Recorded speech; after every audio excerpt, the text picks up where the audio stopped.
E aí, meus queridos nerdolas, tudo bem com vocês? Eu espero que sim. Hoje eu vou trazer pra vocês notícias sobre o Homem-Aranha 4. Será que esse filme vai prestar?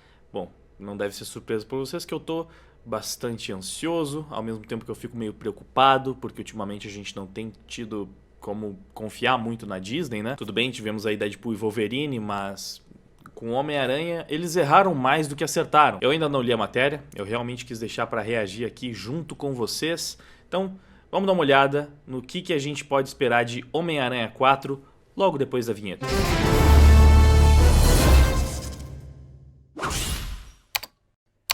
Então, o que nós temos aqui? Homem-Aranha 4 com Tom Holland chega em 2026 e a sua história finalmente foi revelada. Ele desistiu de ser Peter Parker. Olha, essa frase isoladamente é até interessante. Isso já aconteceu em alguns arcos dos quadrinhos, é claro. É um dilema oposto ao que aconteceu com o Peter Parker do Tobey Maguire no segundo filme do Sam Raimi, né? Onde ele desiste de ser o Homem-Aranha, que na verdade é um dilema mais frequente nas histórias, né?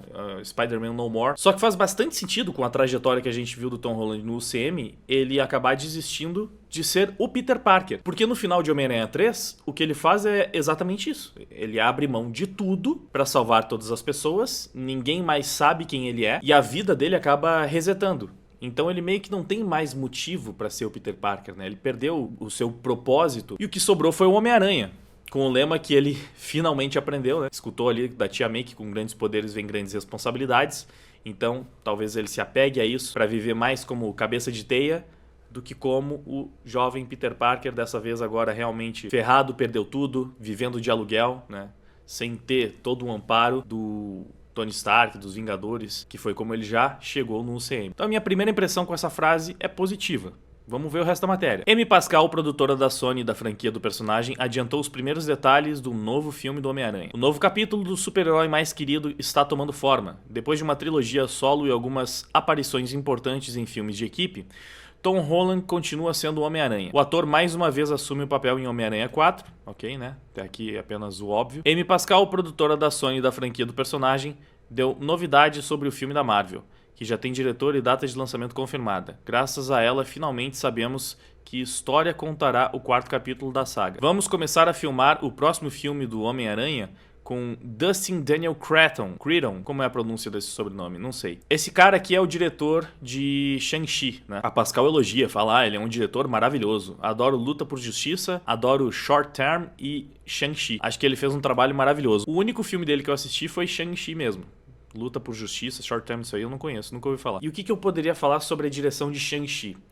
Eu acho que ele se mostrou um diretor bem mais competente do que o anterior, né, o Jon Watts, pelo menos nas cenas de ação. As lutas de Shang-Chi são, em geral, bem melhores que as lutas do Homem-Aranha do Tom Holland. E olha que Tom Holland tem aí 3 filmes, né? E o último ainda teve 3 Homens-Aranha lutando contra um quinteto sinistro. Mas eu acho que as lutas do Shang-Chi são mais memoráveis até. Aquela luta no ônibus é muito boa. Aquela luta do lado de fora do prédio também. Teve até alguns momentos interessantes na luta final contra o Mandarim. Porém, o clímax eu acho que deixou a desejar. E foi também onde veio muita Vila do Senhor Boneco, roteiro bastante forçado. Shang-Chi é um filme que tem muitos problemas. Então eu não fico super empolgado com esse novo diretor. Eu acho que ele provavelmente é melhor que o Jon Watts. Talvez ele consiga entregar cenas mais marcantes. Mas não é um nome que me deixa tranquilo. Tipo, não, eu sei que um filme bom tá garantido. Pois bem, o cineasta escolhido para ficar por trás das câmeras de Homem-Aranha 4 já tem experiência com super-heróis. Foi ele quem foi colocado atrás das câmeras de Shang-Chi, que foi a estreia do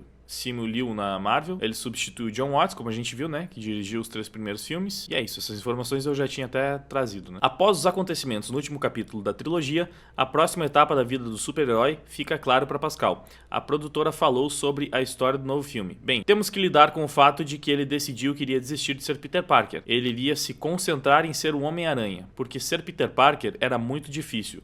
É sobre isso que o filme é. Cara, olha que interessante.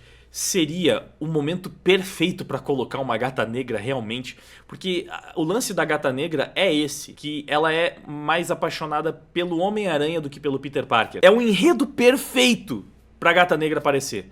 É um par romântico que a gente nunca viu antes. A MJ da Zendaya acabou de ficar pra trás. A história vai ser, pelo menos durante boa parte dela, mais focada no Homem-Aranha e menos no Peter. É claro que em algum momento ele tem que se reencontrar com o Peter Parker e conseguir equilibrar a vida dele, né? Sempre que tem esse dilema na vida do personagem, ele precisa entender que ele não pode ir nem para um extremo nem para o outro. Assim como ele não pode abandonar totalmente o Homem-Aranha para ser só Peter Parker, ele também não pode fazer o oposto. Provavelmente esse seria o desenvolvimento de personagem que a gente veria, né, ao longo do Homem-Aranha 4. Mas nesse caminho, putz, seria perfeito para construir o romance dele com a Felícia. Seria perfeito, cara. Pena que aparentemente essa ideia não tá indo pra frente, que eles vão querer trazer a Michelle Jones de volta. Nossa senhora, isso... Não tem como não ficar pessimista com isso, sabe? Porque a química da Felícia com o Peter é sensacional, né? Ela até aprende a gostar do Peter depois de um tempo nos quadrinhos. A Felícia, mais recentemente das HQs, ela passou a admirar bem mais o Peter, mas no começo tinha meio que essa dinâmica. É meio que o status geral dos 3 grandes amores do Peter Parker, né? A Gwen amava o Peter, mas odiava o Homem-Aranha, porque achava que ele tinha matado o pai dela. A Felícia amava o Homem-Aranha, mas não gostava realmente do Peter. E a Mary Jane seria o par definitivo dele porque ela ama os dois. É uma simplificação, mas é mais ou menos como é. Então assim, a Felícia, ela é a única que não foi explorada ainda nos filmes e ela não encaixa num primeiro filme. Ela realmente é uma personagem que é melhor que apareça mais pra frente na história. E aqui a gente tem essa oportunidade também por isso. Vai ser realmente um grande desperdício se essa personagem não aparecer no filme. E se não tiver uma química legal entre ela e o Homem-Aranha. Mas vamos seguir, né? Nova vida de Peter Parker em Homem-Aranha 4. A última vez que os fãs viram Peter Parker nas telonas, a vida do personagem mudou radicalmente. Um feitiço do Doutor Estranho faz com que a porta do multiverso se abra e vários vilões de mundos diferentes cheguem ao Peter Parker de Tom Holland. Com a ajuda dos Homens-Aranha de Tobey Maguire e Andrew Garfield, o protagonista consegue derrotá-los, mas perde a sua tia May e, para evitar maiores complicações, pede ao Doutor Estranho que faça todos esquecerem que ele é Peter Parker. Nem a MJ nem Happy Hogan se lembram dele no final de Sem Volta pra Casa, que termina com ele totalmente sozinho. Em outubro do ano passado, Tom Holland falou sobre o estado de Homem-Aranha 4. Eu li há 3 semanas e realmente acendeu um fogo em mim, disse ele no podcast Rich Roll. Zendaya e eu sentamos e lemos juntos e às vezes ficávamos pulando pela sala de estar como se fosse um filme de verdade, digno do respeito dos fãs. Essa declaração, ela não empolga muito, por quê? Porque é uma declaração genérica, clichê, né? Nunca antes do filme, especialmente no período de divulgação, o ator vai falar, putz, eu li o roteiro e achei uma merda, a menos que realmente sejam aquelas produções super problemáticas onde a gente acaba sabendo de vazamentos que não existe um alinhamento entre o roteirista e o diretor e o ator e quer mudar tudo, tipo todo aquele imbróglio no filme do Blade, né, que não entravam num acordo porque parece que realmente o negócio era muito ruim. O padrão é essa declaração aqui do Tom Holland. Então assim, ele tá falando que leu, achou incrível, que respeita os fãs, que tá maravilhoso, que ele pulou de alegria, não quer dizer nada, né, pode ser só marketing. E aparentemente é só o que a gente tem, né. Homem-Aranha 4 já tem data de lançamento, se tudo correr bem, o filme chegará aos cinemas 24 de julho de 2026. É um filme importante pra Marvel, então é por isso que eu acho que eles vão tentar tratar esse filme com mais carinho, porque eles não têm muita coisa sobrando que seja quase que uma garantia de sucesso, né? O Homem-Aranha 4, depois do sucesso absoluto que foi, né, a união dos 3 Miranhas do cinema, é um filme que a gente tá esperando pra ver e que, se for bom, bate bilhão. Então a minha esperança meio que reside aí, né? A gente teve um talvez pequeno upgrade na questão ali do diretor e tem uma trama que parece interessante.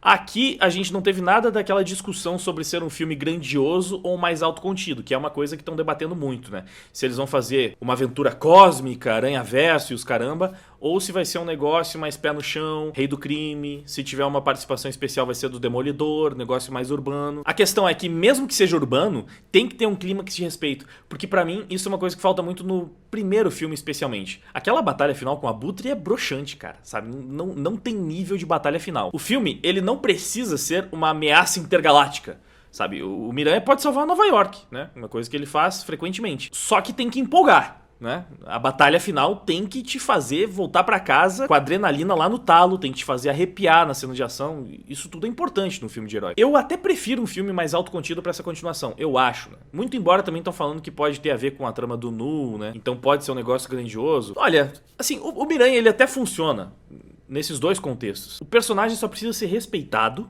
e, mais do que tudo, ele precisa mostrar finalmente um amadurecimento. Não pode ser ele que, de novo, causa todas as tragédias que ele precisa combater. Que foi basicamente o que aconteceu nos 3 primeiros filmes. No primeiro filme, ele é o culpado por partir aquele navio ao meio. No segundo filme, ele é o culpado por entregar o óculos do Tony Stark pro Mistério. E no terceiro filme, ele é o culpado de tudo, basicamente, porque ele atrapalhou o feitiço do Doutor Estranho. Então, cara, não dá. Não dá pro Peter ser o culpado do problema que ele mesmo tem que resolver depois. A única coisa que eu quero muito, não abro mão, é que a gente tenha realmente um personagem que faz jus ao lema: com grandes poderes vem grandes responsabilidades.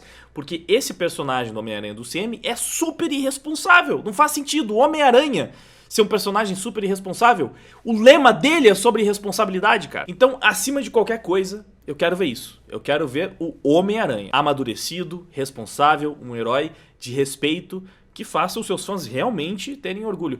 E, especialmente, que ele não divida tanto os holofotes, porque ele precisa de uma aventura pra chamar de sua. Tem essa tendência atual, né, dos filmes de herói, não é nem só da Marvel, de colocar, né, a famigerada Vila do Senhor Boneco em tudo. Tem que sempre colocar os personagens urbanos no meio da ação. Não precisa disso, não precisa disso.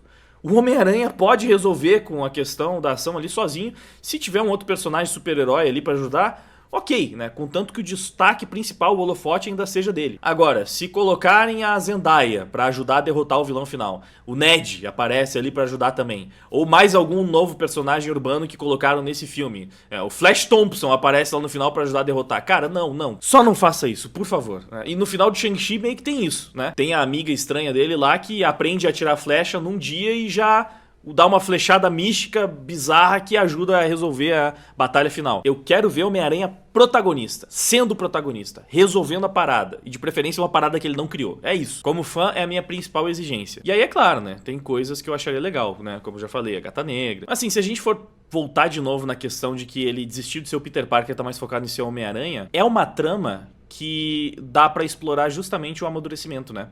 E é um dilema que ele pode resolver sem necessariamente ter que mostrar que ele continua imaturo e tendo que aprender de novo a mesma lição de sempre, de que com grandes poderes vem grandes responsabilidades. Ele já sabe disso. Então agora, talvez o problema dele seja que ele tá assumindo responsabilidades demais e agora ele precisa aprender que também é importante se preocupar com o Peter Parker. Pode ser legal, vamos ver. A esperança é a última que morre, né? Mas vocês, o que vocês estão achando? Estão empolgados com esse filme? Vocês estão com expectativa alta ou não? Não, porque é MCU, já desistiram. Deadpool e Wolverine foi um ponto isolado. Diz aí nos comentários, quero saber a sua opinião. Muito obrigado pela sua audiência, valeu e até a próxima. Que tal se inscrever? E aí, será que rola pra gente se encontrar aqui na Liga Nerdola? Deixa like, compartilha.